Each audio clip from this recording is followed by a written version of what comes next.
श्री भगवान विष्णु का चौथा अवतार नरसिंह अवतार। हिंदू धर्म ग्रंथों के अनुसार भगवान विष्णु के 10 अवतारों में से चतुर्थ अवतार हैं, जो वैशाख में शुक्ल पक्ष की चतुर्दशी को अवतरित हुए।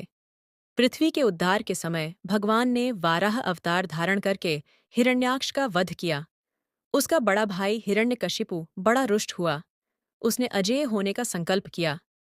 सहस्त्रों वर्ष बिना जल के वह सर्वथा स्थिर तप करता रहा। ब्रह्मा जी संतुष्ट हुए। दैत्य को वरदान मिला। उसने स्वर्ग पर अधिकार कर लिया।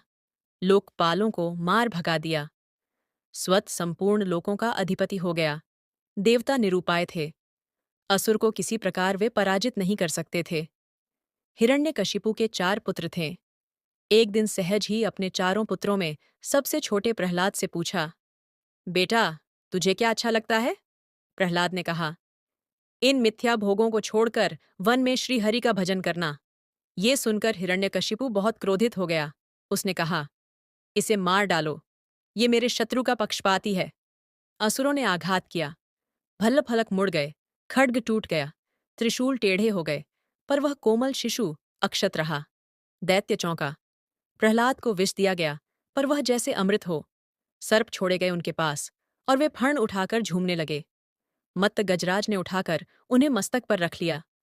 पर्वत से नीचे फेंकने पर वे ऐसे उठ खड़े हुए जैसे शैया से उठे हों। समुद्र में पाषाण बांधकर डुबाने पर 2 क्षण पश्चात ऊपर आ गए। घोर चिता में उनको लपटें शीतल प्रतीत हुईं। गुरुपुत्रों ने मंत्रबल से कृत्या, राक्षसी, उन्हें मारने के लिए उत्पन्न की, तो वह गुरुपुत्रों को ही प्राणहीन कर गई। प्रहलाद ने प्रभु की प्रार्थना करके उन्हें जीवित किया। अंत में हिरण्यकशिपु ने प्रहलाद को बांध दिया और स्वयं खड्ग उठाया और कहा, तू किसके बल से मेरे अनादर पर तुला है? कहाँ है वह? प्रहलाद ने कहा, सर्वत्र, इस स्तंभ में भी। प्रहलाद के वाक्य के साथ दैत्य ने खंभे पर घूंसा मारा। वह और समस्त लोग चौंक गए। स्तंभ से बड़ी भयंकर गर्जना का शब्द हुआ। एक ही क्षण पश्चात दैत्य ने देखा, समस्त शरीर मनुष्य का और मुख सिंह का, बड़े बड़े नख एवं दांत, प्रज्वलित नेत्र, स्वर्णिम सटाए, बड़ी भीषण आकृति खंभे से प्रकट हुई। दैत्य के अनुचर झपटे और मारे गए अथवा भाग गए। हिरण्यकशिपु को भगवान नृसिंह ने पकड़ लिया।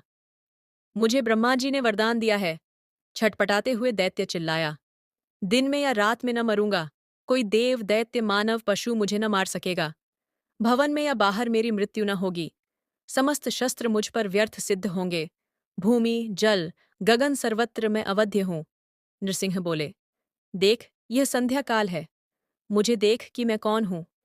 यह द्वार की देहली, ये मेरे नख, और यह मेरी जंघा पर पड़ा तू। अट्टहास करके भगवान ने नखों से उसके वक्ष को विदीर्ण कर डाला। वह उग्र रूप देखकर देवता डर गए। ब्रह्मा जी अवसन्न हो गए। महालक्ष्मी दूर से लौट आईं। पर प्रहलाद, वे तो प्रभु के वर प्राप्त पुत्र थे। उन्होंने स्तुति की। भगवान नृसिंह ने गोद में उठाकर उन्हें बैठा लिया और स्नेह करने लगे।